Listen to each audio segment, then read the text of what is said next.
avec vous un passage, une pensée de Paul, ce qui se trouve dans 1 Corinthiens 13. Donc vous connaissez forcément 1 Corinthiens 13. Cette pensée s'intitulerait « L'amour ne connaît pas de limite ». Voilà, donc c'est dans 1 Corinthiens 13. Alors, que dire ? 1 Corinthiens 13 est un chapitre de la Bible connu, bien sûr, il parle de l'amour. Ce texte est souvent lu, par exemple, à l'occasion des mariages.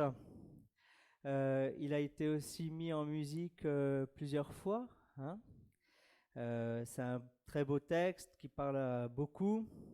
Pourtant, l'intention de l'apôtre Paul n'était pas de faire une ode à l'amour. Au contraire, il s'agit ici d'une réprimande à une église dysfonctionnelle. Et donc, si on sort ce verset du contexte, on passe à côté du message majeur de ce texte. Dans ce texte, Paul soutient que l'amour est action et non pas émotion. Le genre d'amour dont parle Paul est vu, vécu, démontré. Il se traduit par des actes concrets. Cela est loin de notre culture qui élève les sentiments personnels au-dessus de presque tout. Nous, on est plutôt en mode nous faisons ce que nous voulons, quand nous le voulons, car nous en avons envie. Si nous ne le sentons pas, nous ne le faisons pas. On est bien loin du message de Paul.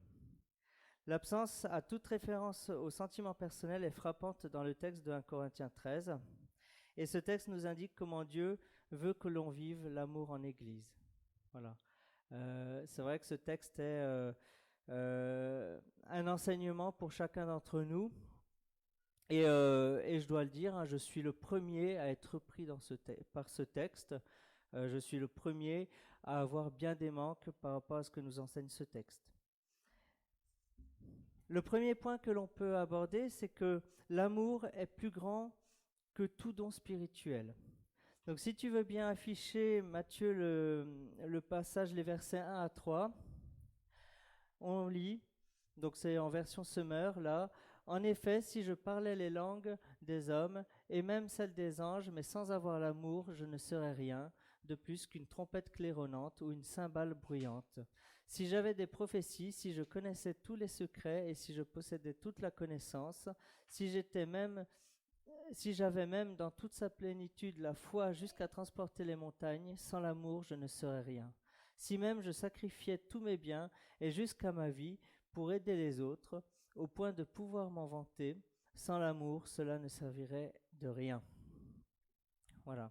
Dans ce verset, Paul mentionne 5 dons spirituels, les langues, la prophétie, la connaissance et la foi. Donc ça, c'est 1 Corinthiens 12, les versets 8 à 10. Il précise également le don, la libéralité, donc Romains 12, 8. Et on peut ajouter le martyre, qui est souvent associé au don spirituel, en 6e. Voilà. Les 4 premiers dons viennent du Saint-Esprit, mais sans l'amour, ce que nous donne le Saint-Esprit n'est rien. Voilà. Nous avons aussi dans ce verset 3 activités qui sont mentionnées que nous considérons comme nobles, c'est-à-dire qu'au regard de la foi chrétienne, ce sont des choses qui sont élevées. Voilà. Donc c'est donner j'ai dit 3 activités, c'est le verset 3 qui mentionne des activités, parce qu'il n'y a que 2 activités. Donc c'est donner aux pauvres, la libéralité, et mourir pour sa foi en Christ, donc le sacrifice ultime d'aller jusqu'au bout. Voilà. Cependant, aussi bonnes soient-elles, ces actions ne font aucun bien sans amour. Si je donne sans amour, voilà, c'est creux. Pour Paul, la plus grande expression de la spiritualité est l'amour. Voilà. Cela nous invite à réfléchir sur notre engagement dans notre assemblée. Est-ce que j'agis par amour sincère pour les personnes ou par obligation ? C'est vrai que bien souvent, on peut faire des choses et et en fait, on peut se poser la question sur nos motivations, hein. On peut même parfois s'engager dans une activité et au début la faire vraiment par amour, et puis avec l'usure du temps, finalement, ça devient peu à peu un fardeau que l'on finit par faire parce qu'on s'est engagé, mais on n'a pas envie de le faire.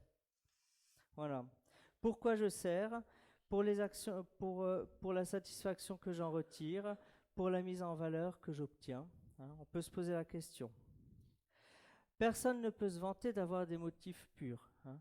On a tous, malgré tout, on est ce que l'on est, et nos motifs va toujours y avoir une part personnelle dans nos motivations. Cependant, nous devons chercher à faire grandir la part d'amour qui se trouve dans nos motivations. Pour Paul, l'amour est une action, pas une émotion. Par conséquent, nous devons mettre notre amour en action. Voilà. Alors, la deuxième partie de ce message, ça va être que l'amour s'exprime par des actions surnaturelles. Voilà. L'amour ne peut pas être défini en termes l'amour ne peut être défini qu'en termes d'action, d'attitude et de comportement. Paul ne donne pas de définition théorique ou abstraite à l'amour. Pour montrer à quoi ressemble l'amour, il va dresser 15 portraits de l'amour. C'est ce que l'on peut lire dans 1 Corinthiens, chapitre 13, les versets 4 à 7. L'amour est patient, il est plein de bonté, l'amour. Il n'est pas envieux, il ne cherche pas à se faire valoir, il ne s'enfle pas d'orgueil, il ne fait rien d'inconvenant. Il ne cherche pas son propre intérêt, il ne s'aigrit pas contre les autres, il ne trame pas le mal. L'injustice l'attriste, la vérité le réjouit. En toute occasion, il pardonne, il fait confiance, il espère, il persévère. Donc nous avons 15 portraits de l'amour que Paul dépeint. Et donc le premier, c'est l'amour est patient. Voilà. Alors, la langue grecque a plusieurs mots pour patience. Alors, je ne vous ferai pas une étude du grec, parce que pour moi, c'est du chinois. Voilà. Mais on va avoir, par exemple, un mot qui va désigner la patience vis-à-vis des circonstances. On va avoir aussi un autre mot qui va désigner la patience vis-à-vis des personnes, vis-à-vis des autres. Et dans ce passage, c'est le mot de la patience vis-à-vis des personnes qui est utilisé par Paul. Voilà.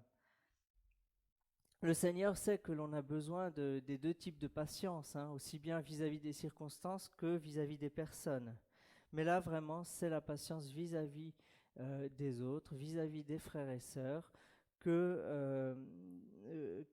est mise en avant. Les gens aimants sont prêts à tolérer les lacunes des autres parce qu'ils savent qu'ils ont aussi des défauts, hein. Les années passant, se sent-on plus patient ou plus grincheux, hein? Grande question. Dieu veut que nous grandissions en amour et que dans un amour patient pour ceux que nous servons, mais aussi pour les collaborateurs avec qui l'on sert. Le deuxième point, c'est que l'amour est plein de bonté. La patience doit être accompagnée d'une réaction positive envers l'autre. La bonté ne signifie pas donner à chacun ce qu'il ou ce qu'elle veut. Parfois, l'amour peut être dur, hein, et peut-être que parce que je vais aimer, eh ben, je vais refuser quelque chose à quelqu'un. Je vais dire non. Voilà.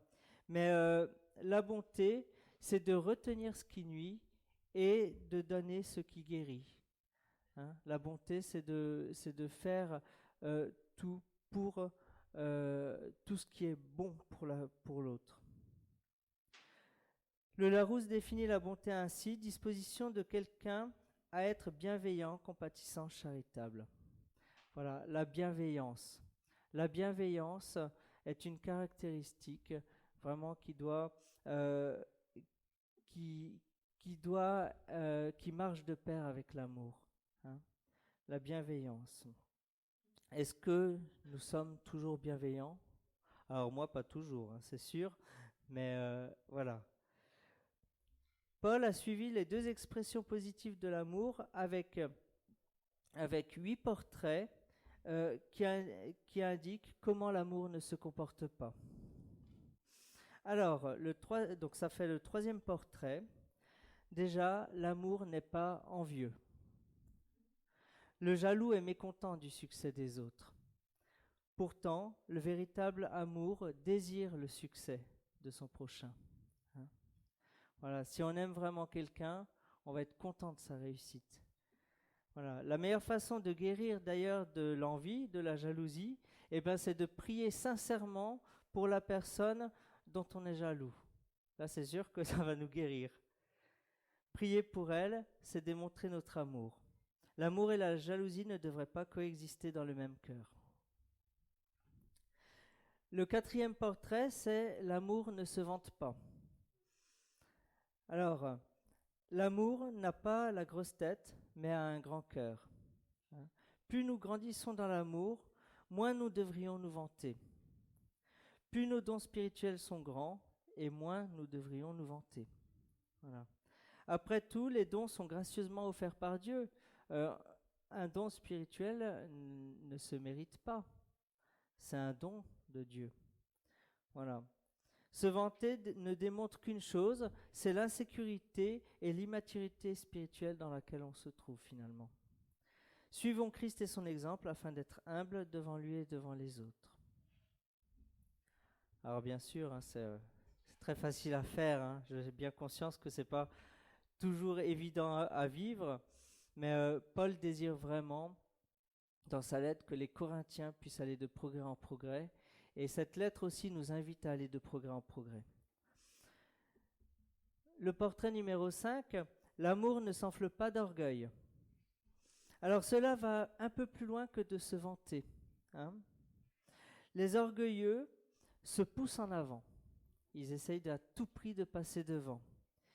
Et ils utilisent les autres pour se faire valoir. En fait, l'orgueilleux, souvent, ne va pas hésiter à écraser quelqu'un d'autre si cela lui permet d'être devant. Vous connaissez peut-être des personnes, en fait, qui vont vous adresser la parole uniquement parce que vous pouvez qui vont être sympas, cordiales avec vous, parce que vous pouvez servir à leurs intérêts, à leur propre avancement. Le jour où vous ne servez pas, à la limite, ils ne vous connaissent plus. Voilà. Et donc les orgueilleux se considèrent exempts des exigences imposées aux autres. Eux, ils sont au-dessus du lot, bien sûr.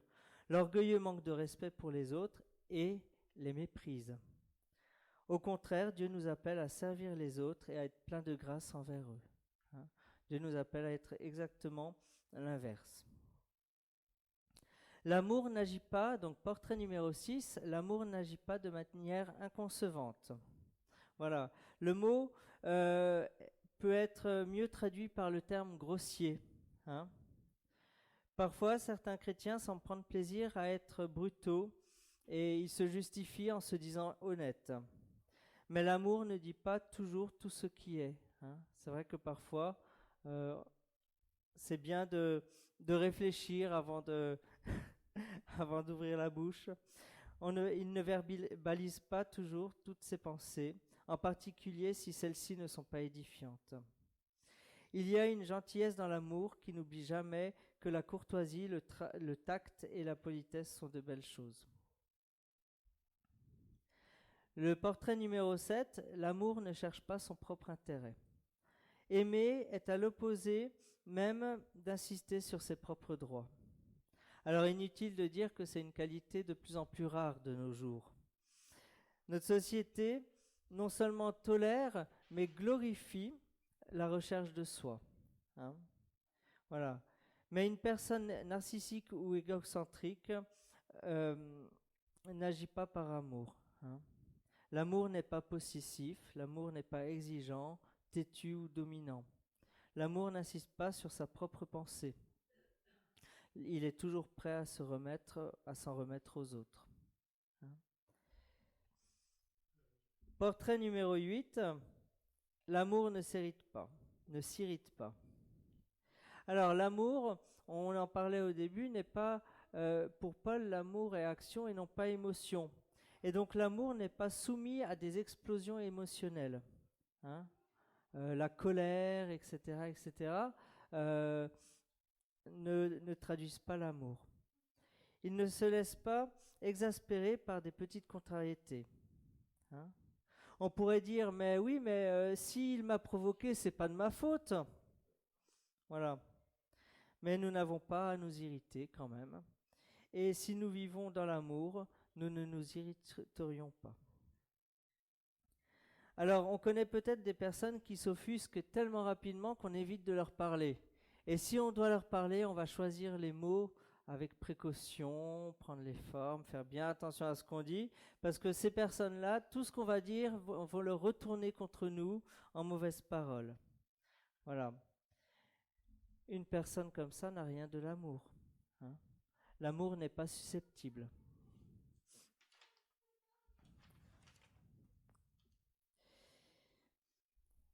Un autre portrait de l'amour, donc le numéro 9, l'amour ne trame pas le mal. Alors bien évidemment, hein, préparer un piège pour nuire à quelqu'un n'est pas forcément une caractéristique évidente de l'amour. Hein. Vous serez d'accord avec moi. Hein, comment est-ce que je peux chercher à faire du mal à quelqu'un tout en disant que je l'aime? Voilà. Certaines traductions de la Bible, plutôt que de dire trame le mal, utilisent soupçonne le mal. Voilà. Donc l'amour ne tient pas un registre de toutes les mauvaises actions. Hein. L'amour ne mémorise pas chaque blessure. En clair, l'amour va nous donner d'oublier. Hein. L'amour ne garde pas des dossiers sur les autres. Et si on a des dossiers, eh ben, détruisons-les vite. Parce que cela n'est pas de l'amour. Le point numéro 10, l'amour ne se réjouit pas de l'injustice. Il y a quelque chose dans notre nature qui attise notre intérêt pour les faits divers, pour les catastrophes, pour les drames. Le journal télé, le journal d'information à la télé, met en évidence cet aspect. Ce qui est digne d'intérêt, ce sera toujours une catastrophe, ce sera toujours quelque chose de terrible.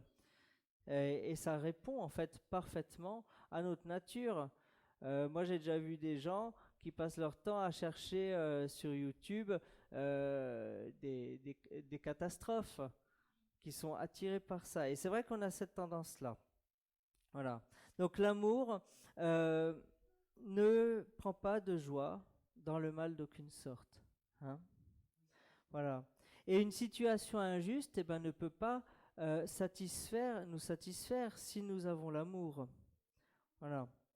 Pour aller plus loin, il n'y a aucun plaisir malveillant quand l'amour n'a aucun plaisir malveillant quand il entend parler des insuffisances, des erreurs, des péchés de quelqu'un d'autre. Hein. Alors après ces 8 aspects négatifs, maintenant Paul cite 5 points positifs. Alors, l'amour se réjouit de la vérité. Si une action n'est pas conforme à la parole de Dieu, elle ne peut pas être faite dans l'amour. Hein. La vérité et l'amour vont main dans la main. La vérité doit rendre notre amour lucide et l'amour doit rendre notre vérité compatissante et indulgente. Si nos actions sont en accord avec la vérité biblique, nous ne lui résisterons jamais. Voilà, l'amour se réjouit de la vérité. Le portrait aussi suivant, c'est l'amour supporte ou pardonne tout. Pareil, là, suivant les versions, on peut avoir une nuance différente. Donc, certaines traductions privilégient le sens de supporte tout. En grec, cette expression est liée au mot toit, donc la toiture, hein, la toiture d'une maison. En fait, c'est une couverture qui donne protection contre les éléments hostiles. Hein. 1 Pierre 4, verset 8, dit que l'amour couvre une multitude de péchés. D'accord ? C'est précisément le sens ici. L'amour protège les autres, il ne diffuse pas de mauvaises nouvelles. En pratique, l'amour ne souligne pas tous les défauts des personnes que l'on aime. Il ne critique pas non plus en public. D'autres traductions de la Bible vont privilégier le sens de « pardonne tout ». Alors il y a quelques nuances, mais finalement nous retrouvons les mêmes idées. Le pardon suppose ne pas tenir rigueur des défauts des autres. Le pardon suppose de la patience vis-à-vis de la personne que l'on aime. Dieu, dans tous les cas, l'amour suppose de prendre sur soi, de ronger son frein, de renoncer à exprimer nos quatre vérités, comme on dit, pour le bien de ceux ou de celles que l'on aime.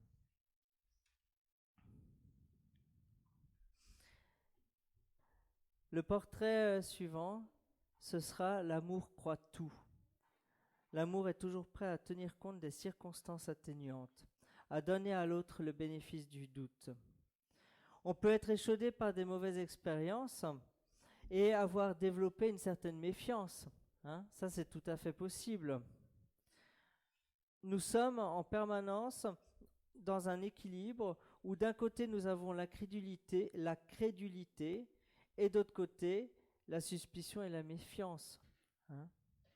Voilà. Mais lequel des deux est pire ? Quoi qu'il en soit, l'amour fait toujours confiance et les gens ont tendance à devenir ce que nous croyons qu'ils sont. Par exemple, si je pense quelqu'un digne de confiance, cette personne aura tendance à s'efforcer de prouver qu'il est digne de cette confiance. Voilà. C'est ce que Jésus a fait à Simon-Pierre, vacillant, il a dit « tu es un rocher ». À la prostituée qui pleurait, il a dit « tes péchés sont pardonnés ». C'est la force de croire dans le meilleur et non dans le pire qu'il y a dans les autres. Le point 14, c'est l'amour espère tout.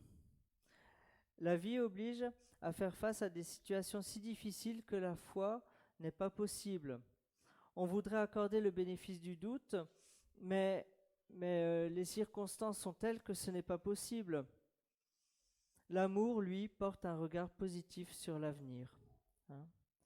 Paul ne prône pas un optimisme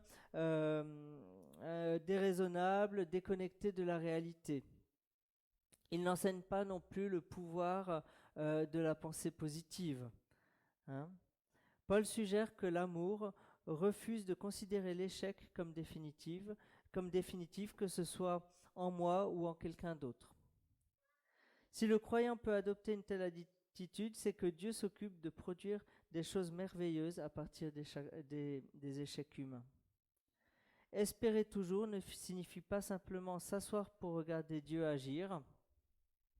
Cela signifie s'impliquer activement dans le processus où Dieu façonne l'avenir selon son plan parfait.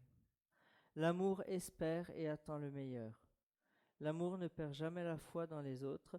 Il ne les abandonne pas, mais il leur reste fidèle malgré leurs défauts. Le dernier portrait, le portrait 15, c'est l'amour endure tout. Voilà. L'amour tient fermement aux personnes qu'il aime. Il persévère, il n'abandonne jamais personne. L'amour n'arrêtera jamais d'aimer, même face au rejet. L'amour agit pour retourner une situation intolérable en bonne situation. L'amour regarde au-delà du présent, dans l'espoir de ce qui pourrait être dans le futur. Alors pour conclure, personne ne peut avoir la conscience totalement tranquille face à ces 15 expressions de l'amour. Je pense qu'on a tous des points que l'on va pouvoir travailler. Et la bonne nouvelle, c'est que ce ne sera jamais fini. Jusqu'à la fin, on aura toujours des points à travailler. Cette liste d'amour définit le don de Dieu lui-même en Jésus-Christ. C'est l'œuvre de Christ sur la croix. On peut reprendre ces versets et à la place du mot amour, le remplacer par Christ. Toutes ces déclarations restent vraies. Le type d'amour décrit ici trouve sa source en Dieu et définit un style de vie hors de notre portée humaine. Voilà. C'est vrai que la barre est très très haute et humainement, nous ne réussirions pas à suivre tout ce que nous enseigne Paul dans ces versets. Hein. Mais nous avons la grâce de Dieu aussi, l'action de Dieu dans nos vies.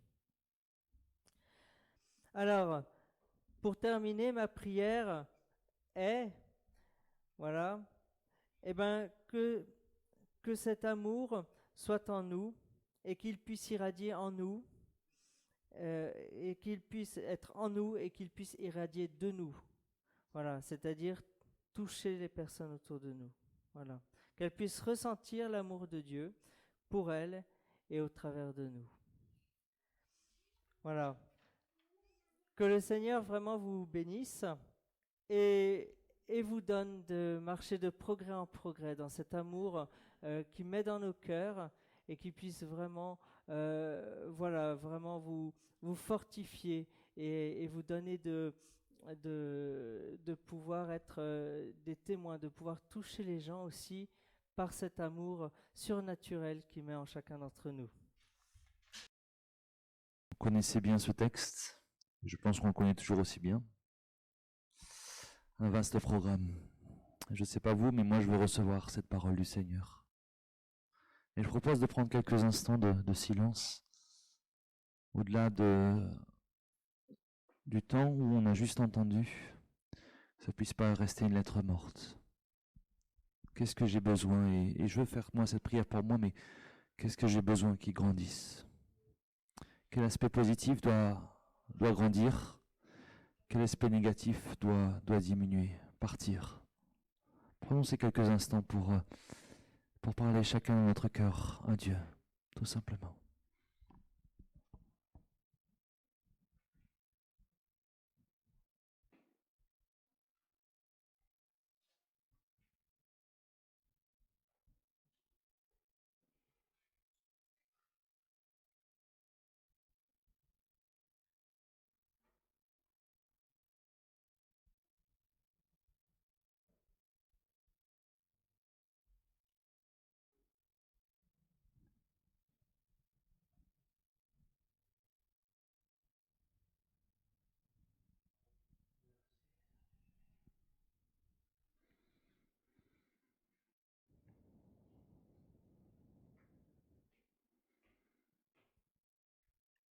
Merci Christ d'être notre modèle. Merci pour cet aspect positif qui te décrive si parfaitement. Je te prie qu'il puisse grandir en nous. Parce que nous avons choisi, chacun pour notre part, de marcher à ta suite. Aussi, nous voulons marcher aussi dans ces 7 aspects-là. Donne-nous de grandir. Donne-nous de réaliser et de vivre ta parole, afin de te ressembler davantage et de pouvoir manifester cet amour au quotidien, à ceux qui croient et à ceux qui ne croient pas.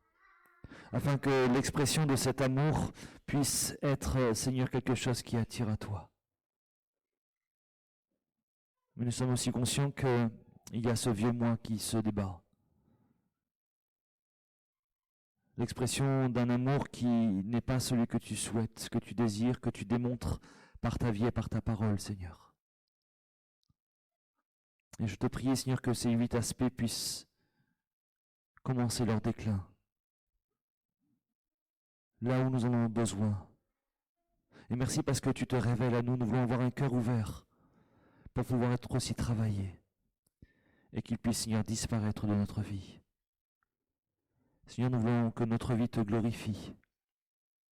Nous voulons que ce Dieu qui est digne puisse être digne dans le temple que nous sommes, comme nous l'avons entendu ce matin. Nous sommes le temple du Saint-Esprit. Et nous voulons que notre vie entière soit digne de ta présence. Seigneur, merci pour ta parole. Elle est la vérité. Et nous voulons encore la recevoir ce matin comme telle, tout simplement. Que ton nom soit béni, que ton nom soit glorifié. Merci de ton assistance, de ton soutien. Merci de l'œuvre de l'Esprit aussi dans nos vies afin de te ressembler davantage. À toi la gloire, Jésus. Amen.